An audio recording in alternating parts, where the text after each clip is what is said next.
What's up, guys? We got another banger here today. Let's dive into it. Things that I am too old for at 51, almost 52. It's like right around the corner. Number one, nightclubs. It gives me anxiety even thinking about going to a nightclub or even a bar. I'm in bed. I'm in bed by no later than 11 o'clock these days. So it's just going to be a solid no for me. No, it's not going to happen. Have fun. Number two is how I should be dressing at my age. I do not care. I just went to Walmart with this hat on and a fur coat. So there's that. I will never conform to society's view of what women should wear at a certain age. It shows originality. It's a form of expression. I will always wear what I want to wear. I've always been that way, though. So there's that. I'm here to tell you right now, we don't care. Great. It's another one of these I'm different manifestos. Nightclub gives you anxiety. Nobody really cares. Let's talk about your defiance of dressing norms. You're 51 wearing a Walmart fur coat and acting like the originality is still rebellion. It's not expression, it's avoidance and accountability. Society glorifies this I don't care attitude in women while shaming men for not catering to it. And this is what happens when you base validation on someone's authenticity instead of substance. I just got home from the Muzz NYC event. It is very late. What time is it? 2:56 a.m. Let's take this makeup off and debrief. Let me get changed first. And I'm back. Let's take off these lashes first. Ooh. Oh, that one actually tore out like 3 lashes. Oh, that's rude. Time to melt it off.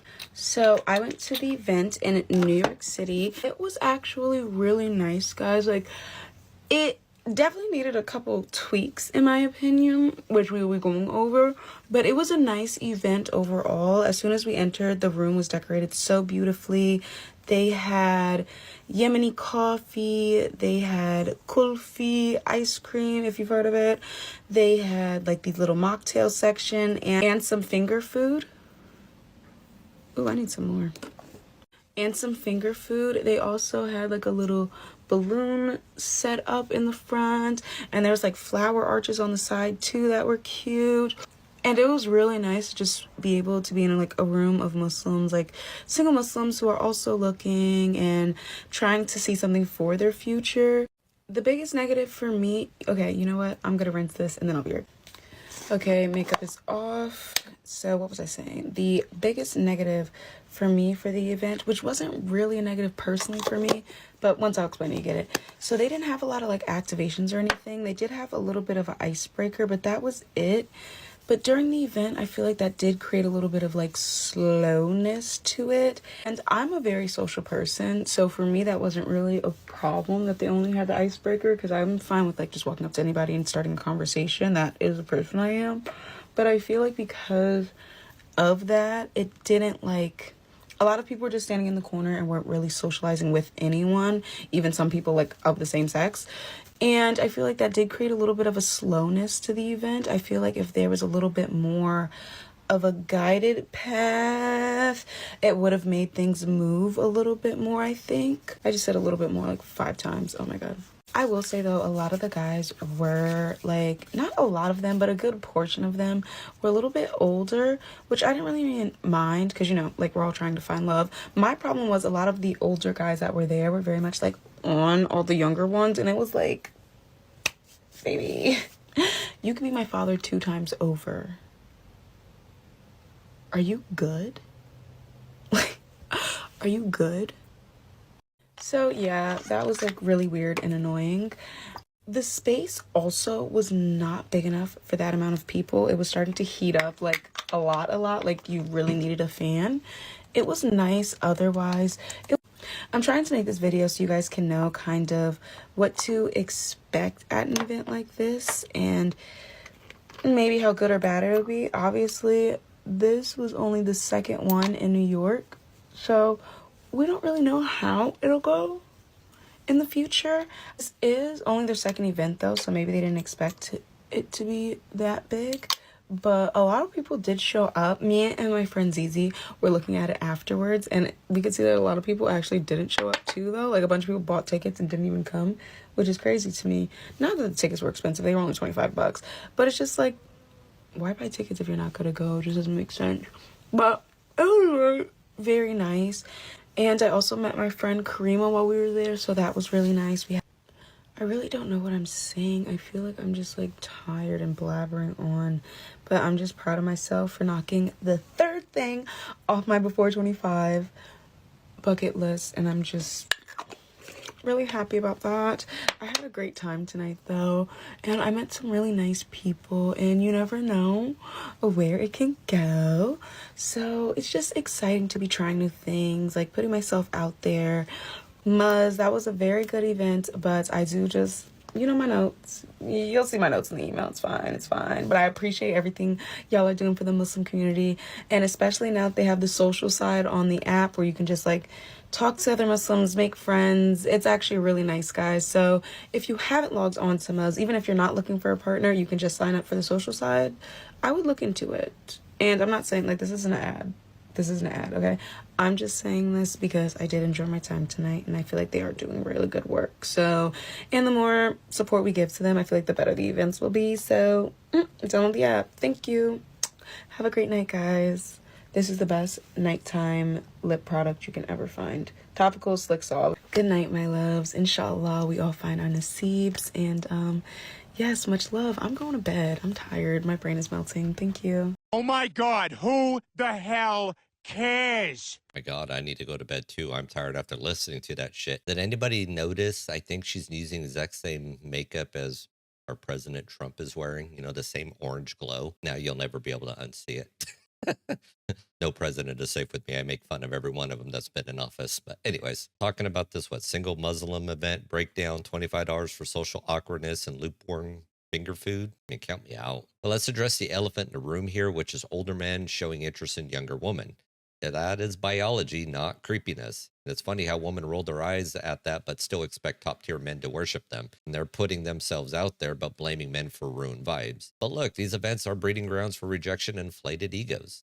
It is literally not okay to have a man not be obsessed with you. He should be completely obsessed. Like, he should tell you every single day how much he loves you and how much he's obsessed with you. We don't need those men that are like, I'm not going to tell her how I feel. I'm not going to tell her she's pretty. He should be telling you you're pretty all the time. He should be complimenting you. He should be telling you he can't live without you. He should be just obsessed with you, enamored. And if he's not, go find another one. Cocaine is a hell of a drug. I mean, obsession isn't love, it's a red flag. Men are expected to shower this endless compliments, but where's the reciprocity? You know, relationships should be mutual and not one-sided worship. This queen complex that she's displaying is why relationships fail. Social media has convinced women they deserve royalty without putting in the effort. But guys, just steer clear of anyone demanding you sacrifice your dignity for their validation. And respect yourself enough to seek a partner or not a dictator. The jury is no longer out. I need to stop doing things for the plot. I am like the prime example of curiosity killed the cat, because the way I just always have to investigate things and see things for myself, it is slowly killing me. I walked into that event last night and I wanted to die. It was so bad that I almost couldn't wait until today to update you guys. I was gonna like do a video last night as soon as I got home, but then I ended up passing out. And of course, a lot of things are all about the perspective, but I'm going to tell you why for me, it was a big no. So for starters, when you walk in, you have to get a name tag. And that's fine. I guess that's a good thing. But also I was like, what if I don't want someone to know my name? I don't know. And then when I did walk in, I was like, okay, I was wrong. It's not just women here. But the men that were there they were something. I could have turned and walked right back out immediately. And I should have. I was still waiting on the two girls I was supposed to be meeting there to come, so I was trying not to like bail before they got there. So I tried to walk around by myself for a minute. Thankfully, like a lot of people there were there alone. It was everyone's first time doing it. So I found some cool girls who like invited me over to their table and I got to talk to them for a little bit. But like, even if you were sitting with girls, like guys would always come over and talk. That's the whole point. I get it. But I was just like, I'm kind of just here for the girlies, I think. And so whenever a guy would come, I'm like, this is ruining the vibes. Quite literally, the whole point in being there was to find like date, I guess, like potential people to date. And to me, men being there, I was like, this is going to ruin the tour. Also, everyone was so short. Every single man there was like less than 5'10", or 5'10" or less, I mean. I was taller than all of them. Except one. There was one really, really tall man. None of them are attractive. No one, not one was attractive. Not even like, oh, he could, no, not close. And this is probably one of the meanest things that you would ever hear me say, but there was a man there that looked like the kind of guy you should be afraid of if he was walking towards a school. I have to be vague about this because I don't want TikTok to like ban me. Like quite literally just, he had really long hair and he just kept on like pushing it to the side of his face like it was like 2008.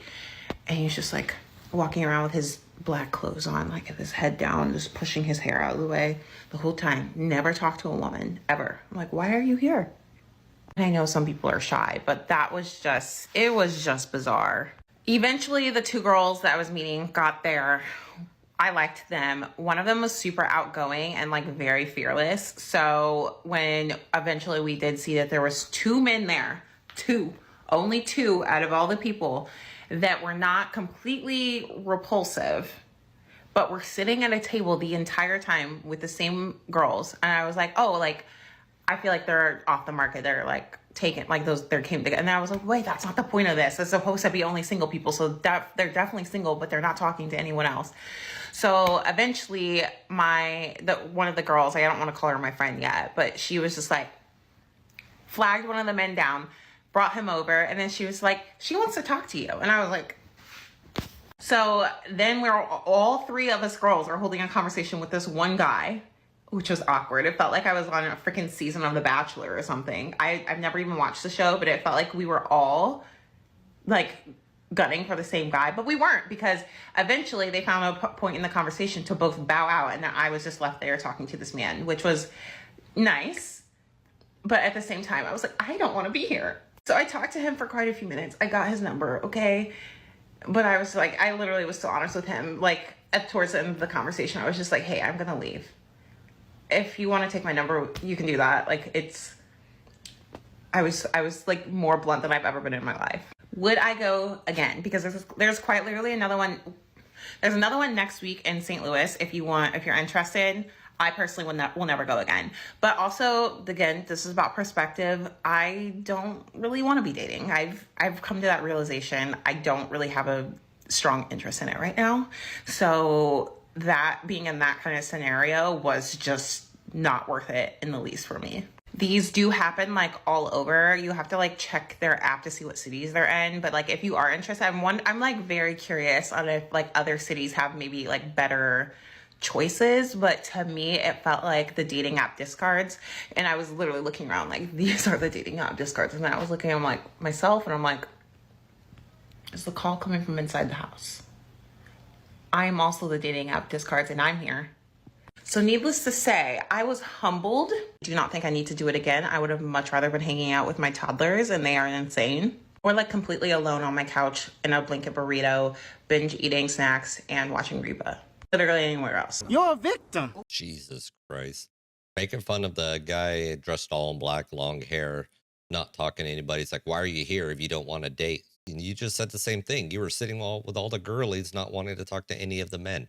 So why were you there? Let's really unpack this whole thing here. As women bash these events as subpar while complaining that men aren't good enough. I mean, short guys, no thanks. Shy guys, creepy. Attractive guys, a rare sighting. And she admits that she's part of this discard pile, but refuses to own it. And this is a result of society inflating egos and downplaying accountability. Dating in the West is just rigged. Ladies, if you get married, do not take your husband's last name. Or do what you want, but hear me out. I'm probably not breaking any ground when I tell you that women taking their husband's last name stems from a time where women were viewed as their husband's property. Those are pretty ugly origins for a tradition that most people are still upholding. 79% of women in the United States take their husband's last name, and another 5% of women hyphenate. In contrast, 92% of men keep their names exactly the same. And that's the rub, right? because obviously people have their own reasons for why they want to have the same name as their partner. You want your kids to have the same name as both of their parents, or it's romantic to have the same name. But if those were really the reasons, then why don't we see more men taking their wives' names? I challenge you to ask your boyfriend if he would consider taking your name when you get married. And watch his reaction, because most men act like it would be some kind of humiliation ritual to have to take a woman's name. And that should tell you something about how he views you taking his name, like it's some sort of demeaning act of submission that you should do, but he would never consider. I know a girl who's married with kids. She seems very happy, but I once mentioned to her that I wouldn't change my name if I got married. And she told me she always wanted to keep her maiden name. But when she met her husband, he said he would never marry a woman who wouldn't change her name to his. It's like I picked the wrong week. Quit drinking. Don't take his last name. It's sexist. I mean, right, because keeping your maiden name magically frees you from history. The modern feminism shtick demonizes tradition while ignoring logic. Women cry about equality but refuse to address double standards, like demanding men to provide but scoffing at submission. And if she's hung up on symbolic gestures, imagine the power struggles in your marriage. Well, guys, this is the modern dating culture in the West. Skewed societal norms, self-serving attitudes have created a relationship wasteland. So don't let the systems of these entitled mindsets trap you. Build yourself, value your time, and consider looking abroad for meaningful connections rooted in traditional values. And focus on self-respect and demand mutual accountability in relationships. Now, the solution isn't appeasement. It's redefining standards. Stop playing the big game, chart your own course, and refuse to settle for less than what you truly deserve. Well, guys, the ended video here today. If you like what you've seen, hit that like button, share, subscribe, all that fun stuff. Drop me a comment down below what you think, and I will catch you on the next one.